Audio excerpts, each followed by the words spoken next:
পণ্ডিত, ওই গৌরীদাস পণ্ডিতের আঙ্গিনার মধ্যে মহাপ্রভু গৌরনিতাই বন্দী হয়ে গিয়েছিল। মা বলো না, গৌরীদাস পণ্ডিতের কি এমন ছিল গো মা? একটাবার বলো মা, তোমরা কি ছিল? ভালোবাসাটা ছিল তো, প্রেমটা ছিল তো। এই কারণে যাই করো না কেন, প্রেমটা ভগবান দেখবে।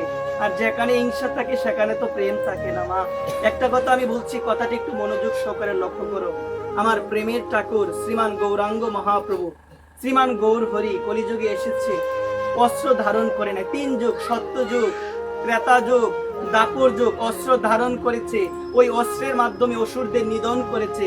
কিন্তু একমাত্র কলিযুগ, এই কলিযুগের মধ্যে আমার শ্রীকৃষ্ণ চৈতন্য মহাপ্রভু ওমা অস্ত্র ধারণ করে নাই।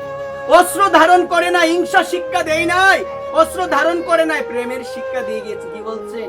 এই যুগে আমি অস্ত্র তুলব না, এবে না অস্ত্র ধরিব, প্রাণে না মারিব, সকলের হৃদয় আমি শুদ্ধ করব। কি বলছে গো মা?